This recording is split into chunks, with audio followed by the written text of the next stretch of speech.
It's being depopularized, and women are out here reversing their BBLs. They're going back to the regular normal shape of a woman, and what they're starting to favor now is the more athletic shape of a woman, even though it does not have as many contours. And all these surgeries all over the show are no longer popular. Ozempic is like a whole big fat thing in the entertainment industry that is being taken by celebrities in order for them to go back to basically the days of Kate Moss, where women are now waif thin again, skinny again, and being a rake is now popular. Look at that duo in that crazy movie Wicked. Ariana Grande and her co-star lady, what's the name of that co-star lady? I forgot her name. She acted in Harriet Tubman's movie, and then after that she goes and defames herself with that crazy little Wicked movie that she did with Ariana Grande. Look at how skinny they now are. Look at how skinny Kim Kardashian is. The same Kim Kardashian of which did a reverse BBL, but her BBL was influencing you. And now everybody's out here doing Ozempic. Everybody's now out here getting skinny like Ariana Grande. Everybody is now out here going back to looking like Kate Moss all over again like it's 1993 because of influences of this world. Hey, they've been nosing you left and right. You've got a BBL last year. This year you are reverse BBLing. Not only are you reverse BBLing, but you're losing a whole chunk of weight using strange pills. And now that same Ozempic pill has got a face. They call it Ozempic face, and that Ozempic face is making people age prematurely. So those are the side effects of using this crazy pill. So all these celebrities that are taking it are now looking gaunt and older than their years, and now everybody is stopping Ozempic and something else is now popular. Yeah, when you've got 20,000 influencers, you will be tossed to and from by every wind of doctrine, and by the time you're done, you will be flattened out, drained as like a balloon that has lost air. A balloon, hey, Kenya. A balloon that's lost air.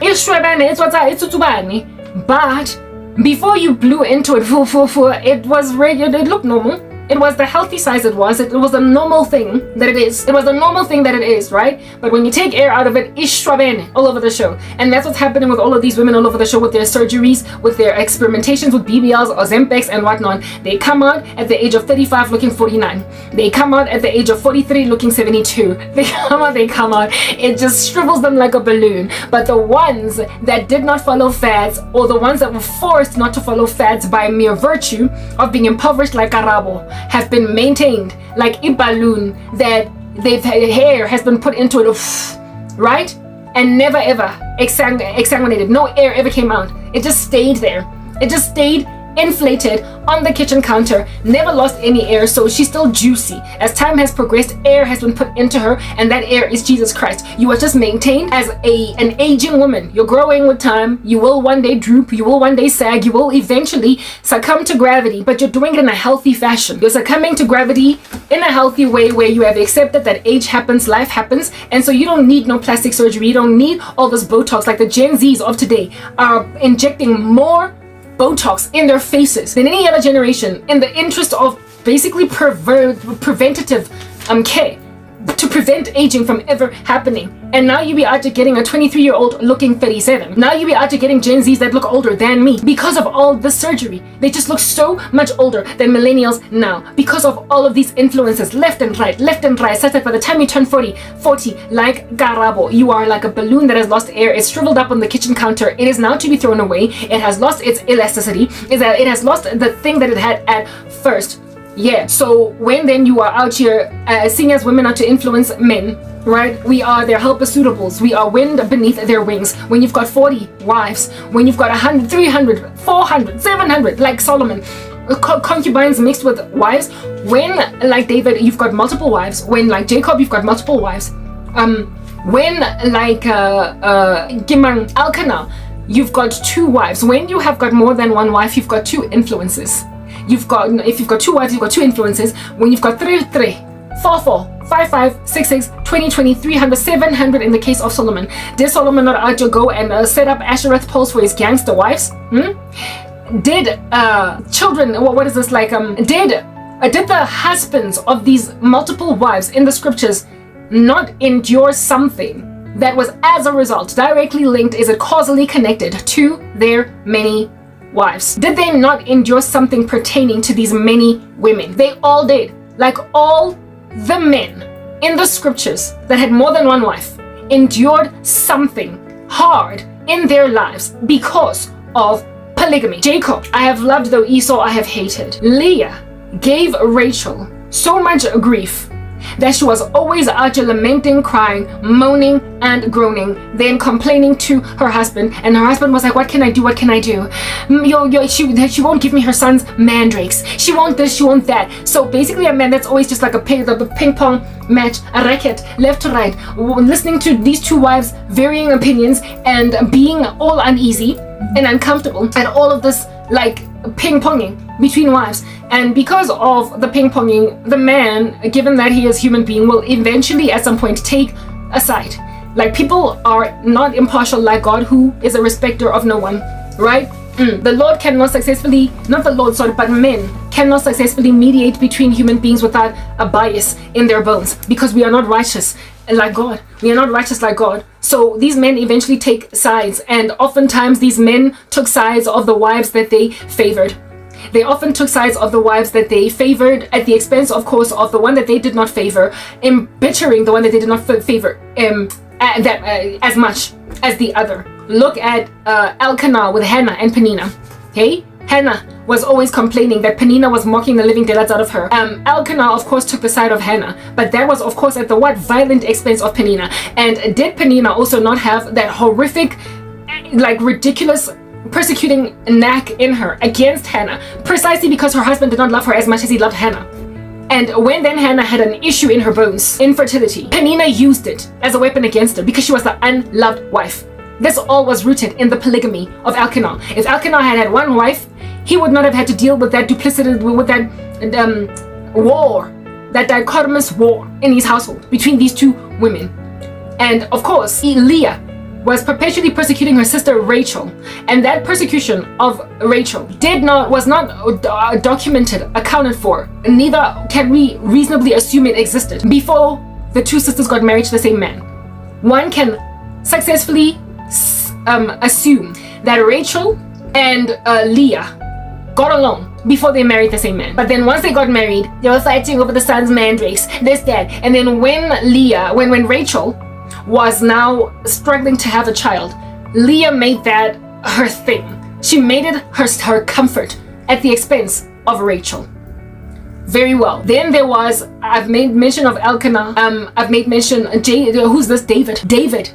His indiscretion with the wives as well. Even though there is no account in the scriptures as to how his wives got along, one thing that is certain is that because of his many wives, his own life was rough. His indiscretion with Bathsheba messed the living daylights up out of his whole household. There was a sword in it that never left. The whole Adonijah and Solomon thing. Solomon was Bathsheba's kid. Adonijah, I stand corrected as to who his mom was. But he felt like because he was born first, it was his throne, whereas God was the one that ordained and anointed, therefore, Solomon to take on the kinghood. But Adonijah was like, I was born first, so I'm gonna go. If at all these kids were born to the same mother, there would rarely ever be the same kind of beef. Amnon and Tamar. Amnon was Tamar's half-brother. Amnon was Tamar's half-brother. And Absalom and Tamar were full siblings in the sense that same mom, same dad. And Amnon felt that Tamar was for the taking for that reason and raped her.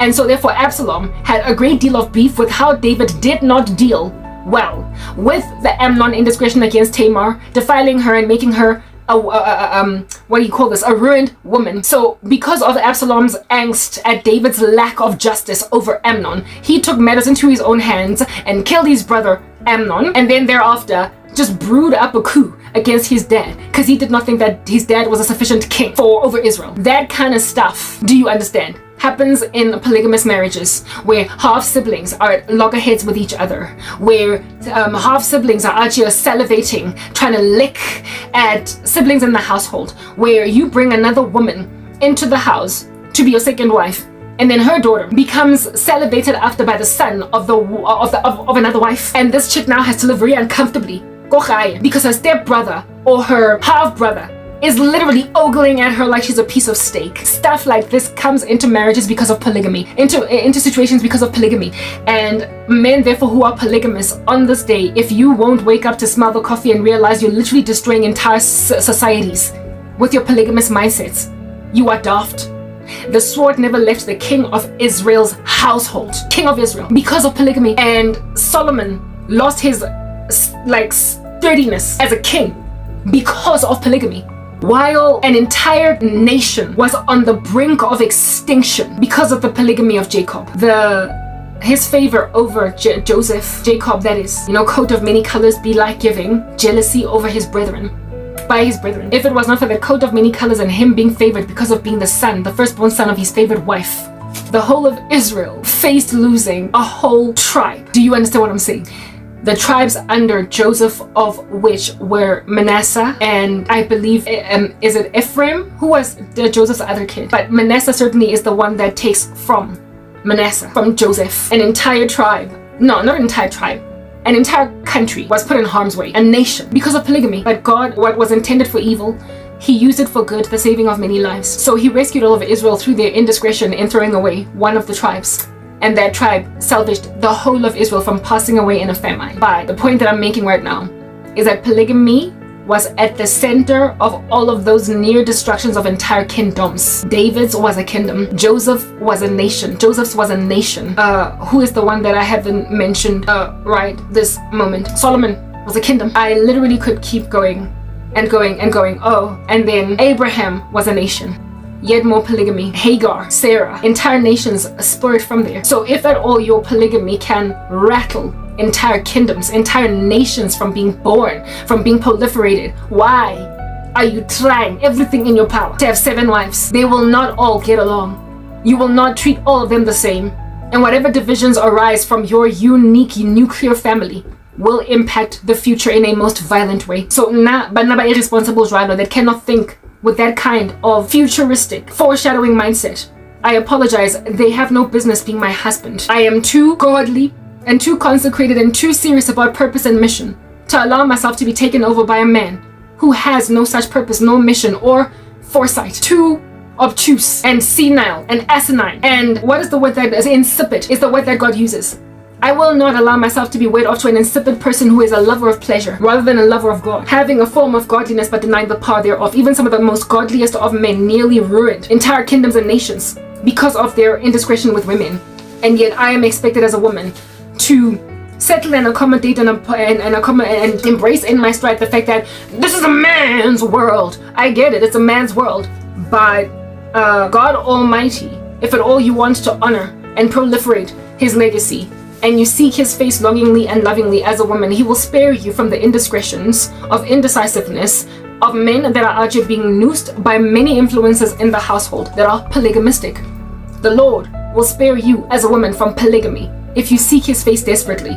And men who try to use polygamy, polygamous men in the Bible, as their barometer to explain why under heaven they're running, they're trying to do what they're trying to do with whichever thing they're trying to. Men like this that try to use polygamy as an excuse. No, they try to use men in the Bible who were polygamous that were godly, however, as excuses for their polygamy. They are rubbish, they are nonsense, flee from them. They have no respect for consequences, for future permutations, for kicking cans down the road, for genealogy, for what could possibly go wrong. And a person with that limited foresight is in no position to be a leader anyway. So I'm a born. And they also manufacture religions premised around their greed, like Mormonism, in Islam as well.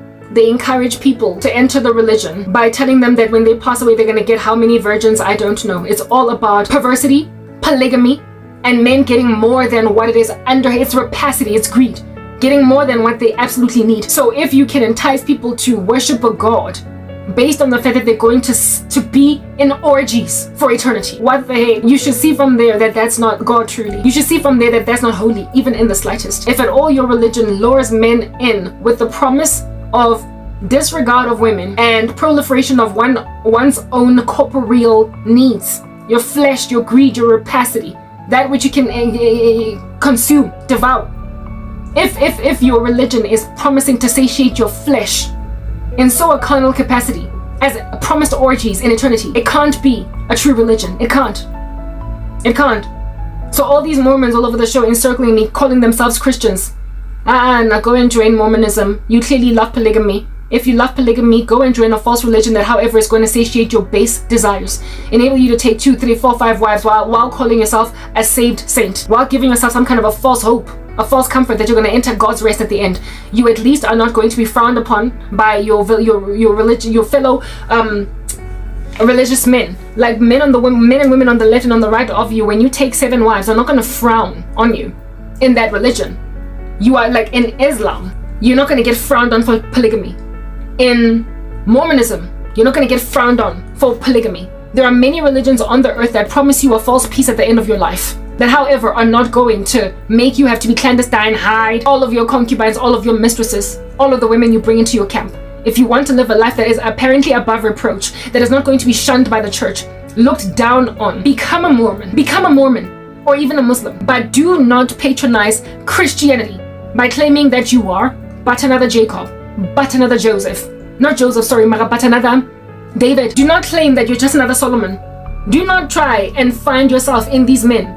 Because if you investigate, as with a magnifying glass, closely the lives of these men, how they eventuated and how it is that they could have impacted entire kingdoms or nations, you would realize the folly of you wanting this thing, especially considering your call is not nearly as poignant of that of Abraham, Jacob, Joseph. The only one among these patriarchs of the faith that was not a polygamist was Isaac. And we all know Isaac, married to Rebecca, only had Esau and Jacob, 2 sons. And his wife was not a bereaved, battered wife that perpetually struggled with just this ridiculous patriarch. Do you understand what I'm saying? I am Rebecca waiting for Isaac. I am not Sarah with Abraham, a man that can argue because he struggles to make his own decisions and because he struggles to sit firmly on his resolve. Lets his wife get taken by Abimelech Pharaoh as a concubine, a mistress, whatever, because she's so pretty, and denies that she is his wife, had to be set free by God by plaguing those kings on her behalf. I'm not gonna marry a man that can also be easily told by his wife, make some other woman my surrogate. A man that won't stand his ground as a patriarch and on what God told him. Women are that influential. And when a man is solid in the convictions and the precepts of God, he won't even let his woman noose him around, which is what under heaven I sought the Lord's face for. I know that women can influence men, but insofar as that influence is ungodly, he should say no. He should say no like a person rejecting drugs. I know who I am. I know I'm special. I don't need drugs. I'm addicted to life. Like that drug ad back in the day. A man should put his foot down the way that Christ put his foot down pertaining his precepts. Love women the way that Christ loved the church, but put your foot down when a woman is out of line. It is the neglect of putting one's foot down of Adam that caused the whole world to fall. Eve tempted him to eat of the tree. And because women are influential, like Kim Kardashian with her BBL, look at Adam. Now are you proliferating a trend that's not gonna last? And now all of us are lesser for it. Do you understand what I'm saying? If Adam had said, I don't need the fruit, I'm addicted to life. If Adam had sung that song, if Adam had sung the song, I know who I am, I know I'm special, made in the image of God, I don't need the fall or the fruit of the tree or the knowledge of good and evil, I'm addicted to the way, the truth, and the life. If Adam had sung that song instead of capitulating to Eve's beguiling, even Eve would have been like, okay, I suppose, kotalo Satan, he's so full of deception. Thank you for being a friend. Thank you for being a husband. Thank you for putting your foot down pertaining God's precepts. Thank you, thank you, thank you. But you see, the folly of Eve and Adam, where Eve caused Adam to eat a fruit, continued to happen in history, where it is that look at Sarah convince her husband, who was given a promise by God just like Sarah, that you're going to be the father of nations, and look at Adam not say, I know who I am, the father of many nations, I don't need Hagar, I'm addicted to God's precepts. Sarah would have been like, oh, but I'm old, but do you? Waited until, oh, look at us at a ripe old age, conceive. Sarah would have abided if at all her man had stood by his godly guns. But the sin of Adam became the sin of Abraham. So Abraham can do nothing but be like, okay. So much so was Abraham saying, okay, to Sarah, that when Sarah was like, this woman is frazzling me because she was able to give you a baby, she's pregnant, Abraham agreed to orphan his child Ishmael. And precisely because of that orphaning of Ishmael on Abraham's part, there is now Islam. Like that crazy thing that is happening in the Middle East is happening because of indiscretion by a patriarch that would not listen to God, right? If at all Abraham had said, first and foremost, in the very initial stages, no, to Sarah's request pertaining Hagar, there would not be an Ishmael. But if an Ishmael happened anyway, but Abraham repented, Abraham would not have allowed for Sarah's whims to kick Hagar out the camp and ultimately excommunicated her from her people. In all fairness, they were not her people. Her people were the Egyptians. But if you go and you join Abu Sarah in the wilderness out there, no, actually, you know what? All these things were caused by Abraham. Even Hagar's presence in that camp was Abraham's fault. Why? Abraham in Egypt abandoned Sarah to the whims of Pharaoh, and then God plagued Pharaoh. And because of God plaguing Pharaoh, Pharaoh said, "Get out of my house and take your maidservants with you." So Hagar, being the servant of Sarah, was taken out of Egypt with them all. The plaguing of Pharaoh would not have happened, and Sarah and them likely not even gotten kicked out.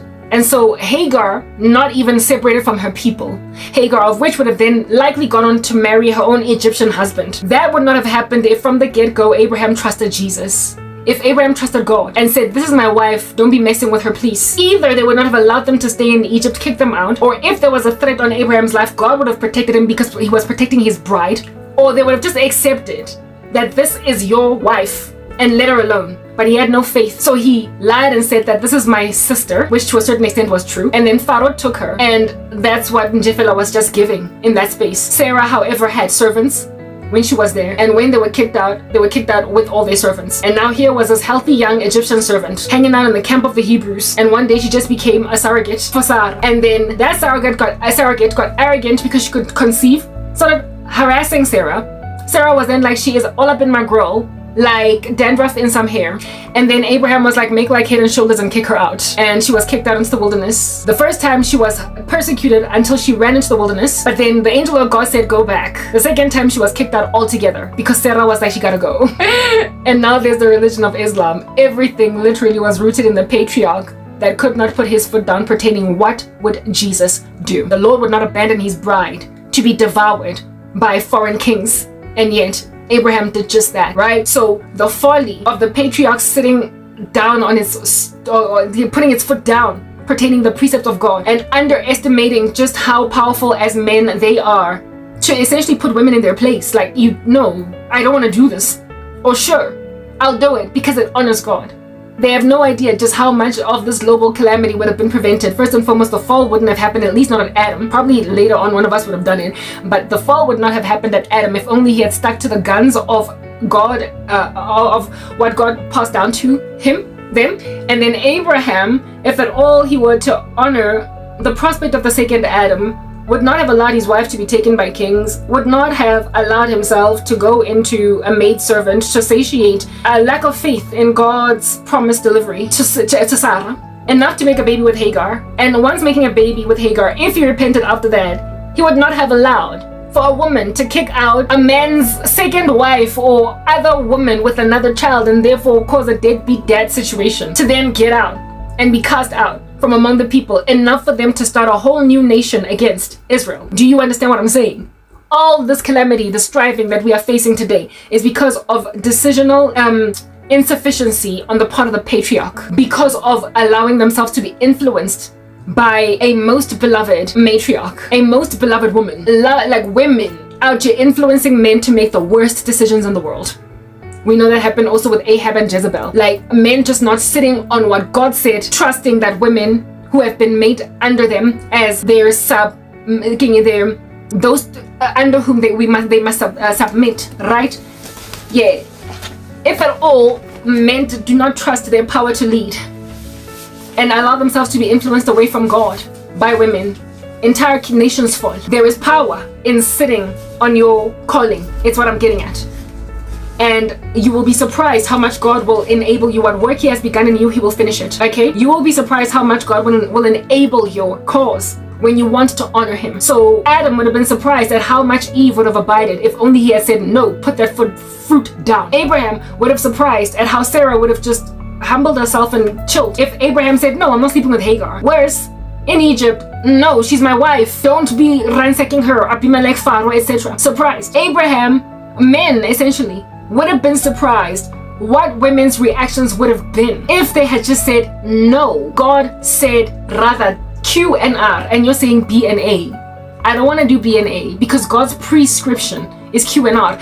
Properly, women would have been like, okay, essentially they're like experimenting, they're testing the waters to see how a man is going to react. And in history, men have reacted by putting up Ashereth poles. In history, men have reacted by having babies with concubines. In history, men have reacted by eating fruit of the knowledge of good and evil. Fruit of the tree of the knowledge of good and evil. In history, men have capitulated by being partial, not treating children well, water fish paste, until there is thriving in a household, till some kid is out here being a slave in Egypt. Yeah, it is the lack of patriarchal resolve on their convictions that has thrown societies away. Women are influential like influencers of 2025. They will make Gen Zs put Botox in their faces. They will make Gen Z put fat from their chests into their buttocks and then reverse that procedure. They will make Gen Zs and Gen Alphas take Ozempic until they don't want Ozempic face. And they will completely cause women to disregard the fact that Karabo's 40 years old, having never done Botox, having never done a BBL, having never put eaten Ozempic just to lose weight. And yet I look as fresh and as young as I do as a 40-year-old millennial. Younger looking even than some Gen Zs. Because I just let nature happen. Women are influential like social media influencers over men. They cause them to change their minds, trends, ebbs, flows, entire paradigms shifted because a woman said, I think this should be blue today, even though yesterday it was red, and red was the ideal, preferred, maintained color for the sustenance of an entire society. But because I think it should be blue, how about we cause a coup? Let's just unravel and destructure an entire society. Let's just cause a civil war. Let's do that. Yeah, because I'm Jezebel. Because I'm Delilah.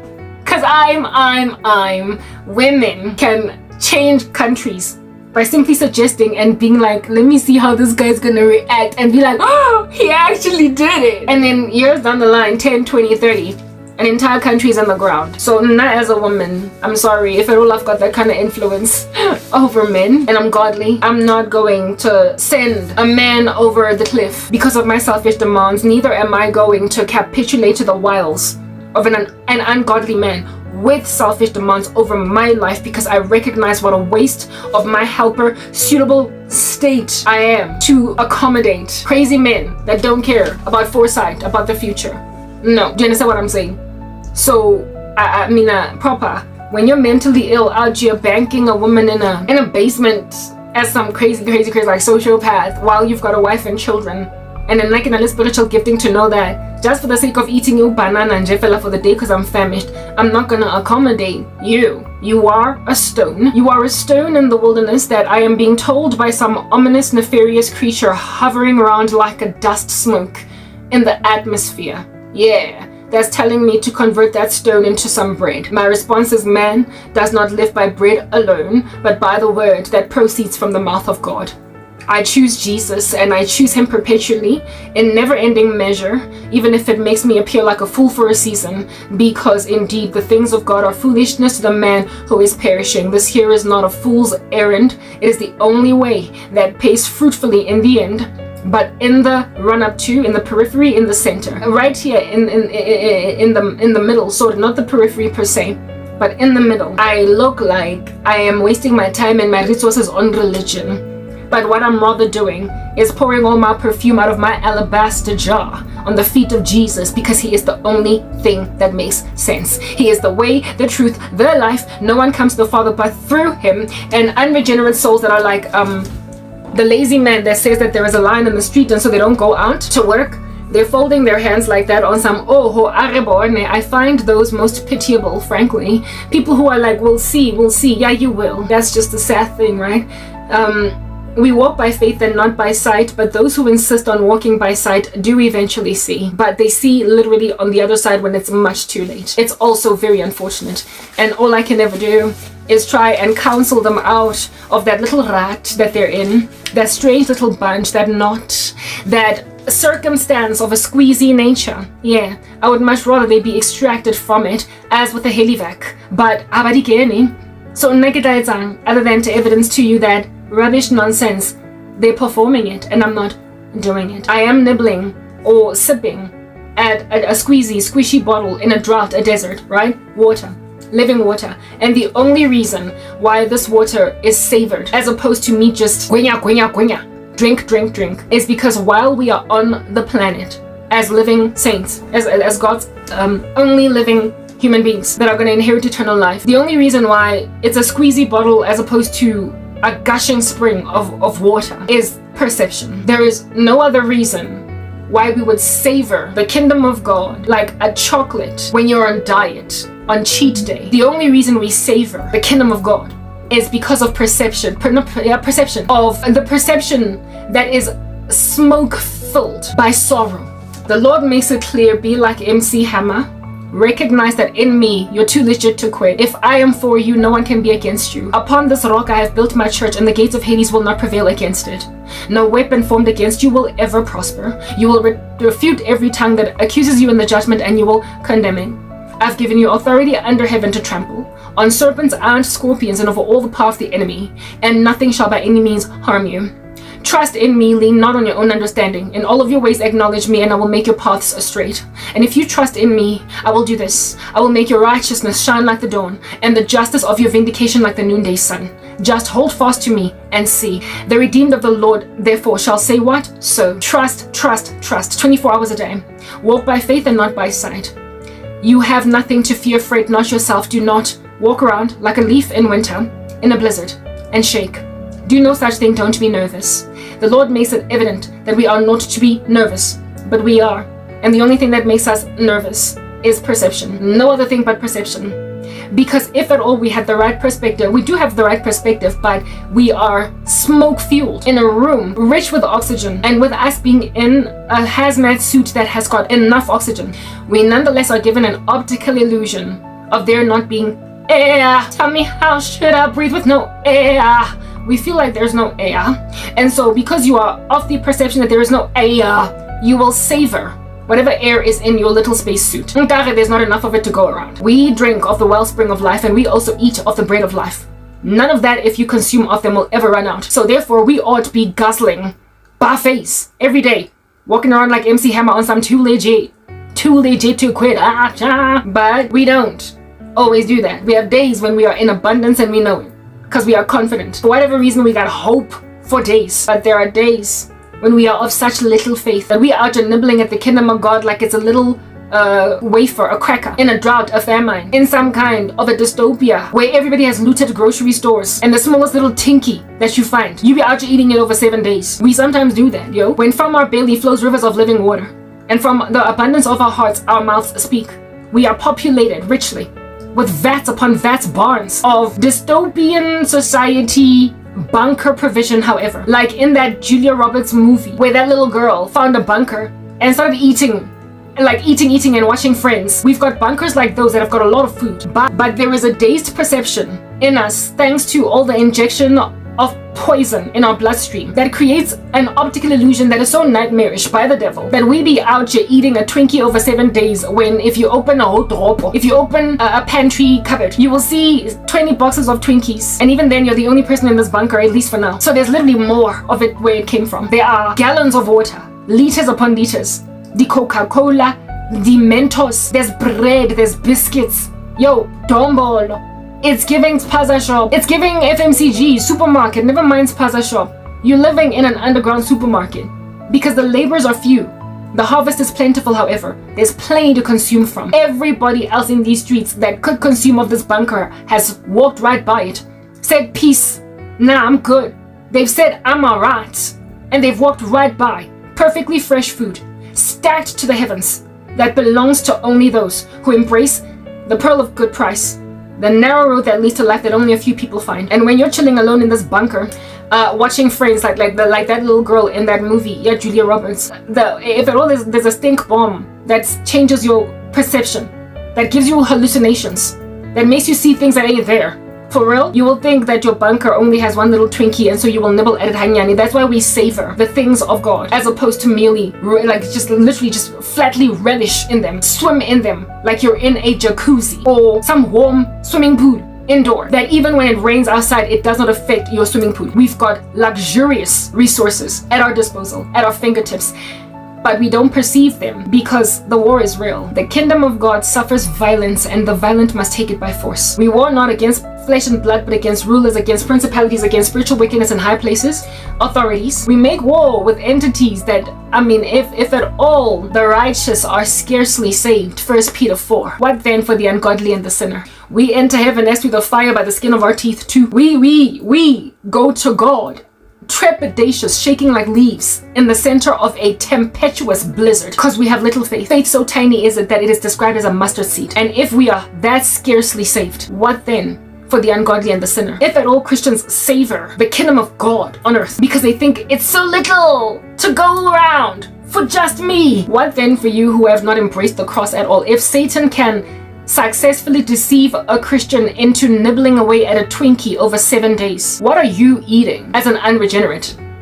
You are literally consuming dust, like those pirates in the movie Pirates of the Caribbean in Curse of the Black Pearl. Food turns to dust in your mouth because you are cursed. That which you eat is not really food, it's not nutritional. That which you drink is not really satiating, it's not quenching. That which you use to ablute your body is not really cleaning. So you are walking around as filthy, emaciated, ravenous alongside parched souls that think you're full. You think you are juiced up, you think you're fat, you think you've got muscle, but you are on your way out. You are so emaciated that your muscles are now eating into themselves. You are auto-cannibalistic, like an anorexic. So basically you're hovering around the earth on borrowed time. 5 seconds from now, you are in hellfire for all of eternity, but you look fat on the outside.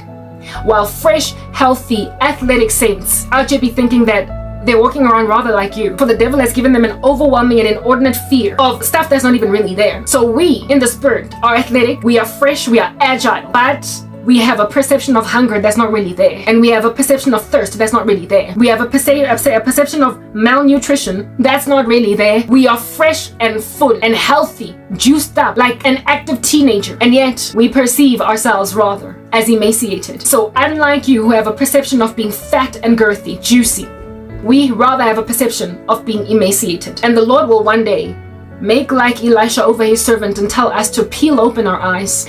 For those who are with us are more numerous than they. And when we do open our eyes, we're going to see chariots upon chariots of angelic life. We're going to see those who are our battalions, our soldiers, our legions. And also we're going to see ourselves. Because right now we see in part, right?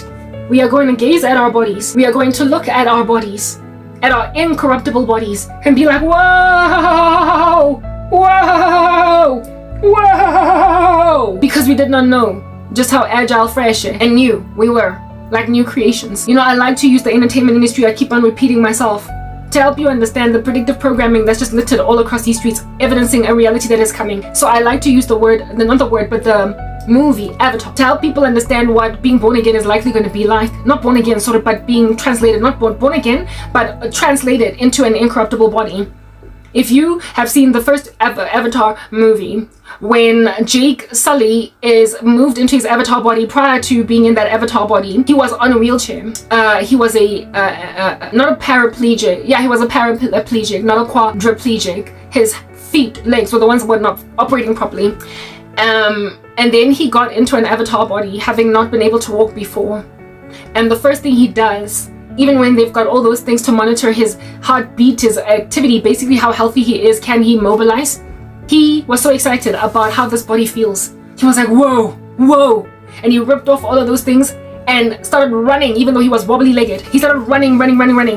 And then his colleague friend is like, whoa, stop, you still need to get checked. Wait, Jax, wait. And he just like removes everything, he runs outside. And then Grace goes out and follows him and grabs a fruit from Pandora and throws it at him, and he catches it, and she's like, reflexes are good. And then Grace asks him, how do you feel? He's like, I feel great. No, that's not Grace, actually. He holds the door because he's a little bit disoriented in his new body. And then he says to people around, he's like, I feel great. And then he starts to run in this avatar body, and then Grace throws him a fruit, and then he catches it, and then is made to eat it, and he's like, whoa, and he's all excited. Like, you see that, like, that's the best example that I get given by the Spirit of God as to what it's going to be like to be in incorruptible bodies. We will have lived in these tired old sappy bodies that are passing away, some of us with disabilities, some of us with age having caught up with us, some of us with back problems, headaches, and we're then going to have these incorruptible bodies, and we're going to be like, whoa, eat from heaven and be like, this tastes great, and say to God, I feel great. All along you've had that for an inheritance, but on earth you are savoring it because you don't have, at least in spots, the perception of you being that thing. You're a new creation. The Spirit testifies with your spirit that you are a son of God, and so therefore you're as good. I mean, the Lord likes to sing this to me all the time, especially when I'm writhing, reeling in sorrow. Consider yourself at home. Consider yourself part of the family. Proper. I'm as good as sealed. I'm going home. It's gonna happen. But in the run-up to that eventful day, I am beleaguered and I'm sorrowful. So for those reasons, angizboni, I see a parched, emaciated rando on days when my faith is lacking, when I'm of little faith, when I'm taking my eyes off Jesus. But still, nonetheless, God does take me out from the river, from the water, and he says, oh, you have little faith, but it's enough that I have faith so tiny as a mustard seed. It's enough. The tiny little faith that is here, that is the size of a mustard seed, is enough for me to enter the rest of God. And it is enough for the Lord to constantly tell me, you'll be okay, fear not. Don't be nervous. You'll be okay, fear not. Don't be nervous. And over and above it, consider yourself at home. Consider yourself a part of the family. I am as good as in heaven, but I don't see it yet. And that's why we have to keep on encouraging one another with psalms, hymns, and spiritual songs. Because it is important for us to gain courage and comfort in a place where we know in part, see in part, prophesy in part, and even though we are fully known, we don't yet know, but one day we're gonna know. One day we're gonna know just as we are fully known, but until then, comfort is necessary. It is nigh.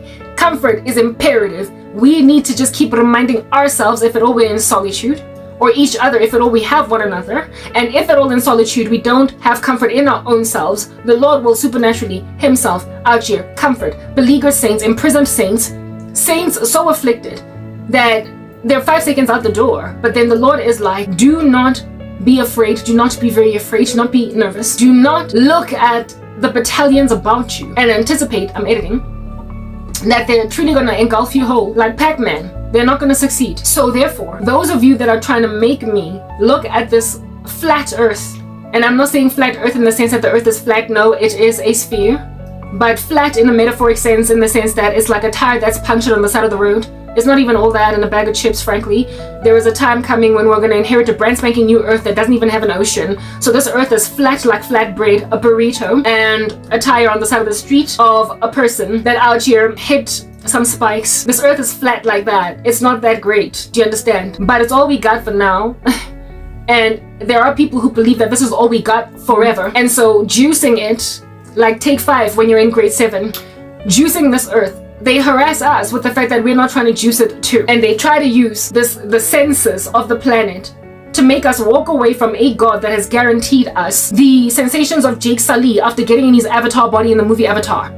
I feel great. They're trying to make us neglect so great a salvation. They're trying to make us walk away from ultimately escaping these bodies of death, from ultimately not having to wrestle with them anymore like Romans 7, okay? From ultimately no longer striving with a, deceiving Satan that ought to be feeding you shrooms. You will hallucinate that you are in harm's way as a saint. And the hallucination will be nice and real. Do you understand? You will feel like you are in this particular war zone, which you are in it, Mara, with the guarantee to win. So time and time again, the Holy One of Israel needs to keep on comforting us, telling us, all is not what it seems. Walk by faith and not, I will walk by faith.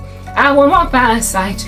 The Lord play not that, what is it? I trust in God, yes. My Savior, the one who will never fail. He will never fail. Blessed assurance, Jesus is mine. He is my 4th man in the fire, time after time. Do you understand? You must walk by faith. You won't walk by sight. You will walk by faith. You will not walk by sight. And it is that walk in faith that ultimately recovers you when you've been in a trance, a season of hallucinating, and the demonic mushrooms, where you snap out of it and you're like, "Hi man, I am too legit to quit Acha. I am too low white and cheap's Acha. I am King touch this. Ding, King touch this. I am truly untouchable. I am, like hammer. That even though you might kill my body, guess what? I'm going to heaven. So I'm not going to fear you, mere mortal. For God can not only crush you under his thumb, but then take you to Hades afterwards. So I'm going to do what I need to do. And I'm not going to be a coward. I'm going to stand on a soapbox and I'm going to orate. I'm going to go and give the gospel. I'm going to speak of the King of the universe. I'm going to try and snatch, if possible, some from the flames of hell. And when I succeed, heaven is going to rejoice, for even when one of them repents, it celebrates. It throws party packs in the sky and says, that's God, right? And you lazy later, heaven.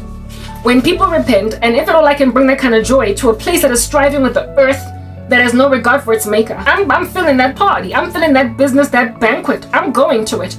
I'm attending it. I'm taking the RSVP and I'm pitching with my best Sunday outfit. That is the God of the universe. So those of you that call God a suicide, a murder-suicide daddy, like the kind of husband that would kill his wife, kids, and then himself, mamela, reverence, lack of honor for God, blasphemy, sacrilege, sacrilegious, a twat, gobble speak, because it needs to be eaten whole like a gobbling giant, that which is nonsensical rhetoric, mamela, alright? God is not to be mocked. Whatsoever a man soweth, so too shall he reap. Okay? If you sow to the flesh, you'll reap corruption. If you sow to the spirit, it's giving eternal life. Alright? So if you are just, like, literally God has told me, shown me that there are people who think that Christianity is like a murder-suicide. Our God is just this thing that is going to die once and for all, but before then it's going to kill everyone that believed in it. Never mind him, right? The God of the Christians is dead. It's not really God. And in the belief of this God, as they're pursuing him hotly like a burning iron, they too are going to get killed. They literally call my faith, my religion, my Christianity, my Jesus, a murder-suicide mission by a bad dad. But even the bad dad that I spoke about earlier does not forewarn his children and wife, telling them to wear their Sunday best, because tonight he's going to kill them, and then himself. Our God says the world is going to kill you. They are going to throw you out the synagogues. The day is going to come when they do so thinking, listen to this, it's so crazy. They're doing a service to me. They are going to apostatize as a concert, gather for themselves a great number of teachers to teach them what the itching ears want to hear, and then afflict everyone who walks in the way of truth. They will revile the way of truth. The name of God is going to be blasphemed because of their false shepherds that are like wandering stars who have got the blackest of darkness reserved for them forever. And this is going to happen in increasing measure in the last days. And they're going to hurt you so badly that you are going to dwindle in number, flat line on the x-axis like a horizontal asymptote, until there's barely any of you left. And precisely because of how few of you there are going to be in these streets, over and above the fact that it's already been few all this time that find the path of life, now it's going to be especially few. More so precisely because of how much fewer of you there are, more so are they going to be emboldened to believe that I ain't a thing, that I don't exist. Whereas I said that if anybody is going to believe in God, they must believe that he what is. For before Abraham was, God is. Before Abraham was, I am. He is and was and is to come. So if you're gonna believe in God, you must believe that he is. If you're going to have faith, you must believe that God is. But these people don't. They have what we call a cultural Christianity. It has a nice ring to it, eh? Like it rolls off your tongue like the twang off the tongue of a person that has got a Model C English speaking accent. Why twang amutona? So to be a Christian is to have a twang to your English. It's English, but it's got a je ne sais quoi, because it's got a twang. Yeah. So when you speak English with a Zulu accent, because you have been trained under apartheid and you don't buy the skellum of the twang, you're not speaking English on that day, because really and truly that which makes for true English is a twang. They look at Christianity like a twang on English. English is English whether or not you speak it with the accent, whether or not you speak like a Nigerian. English is English, and so far as you understand the language, you can understand the dialect being spoken by myriads of accents. But Alani little Model C rando, what do they call this, tribalist, like persecuting because you don't speak English with a twang that is very gentrified, with your nose being clipped by some pegs as you are releasing certain words. When you don't speak English with that twang, apparently that's not real English.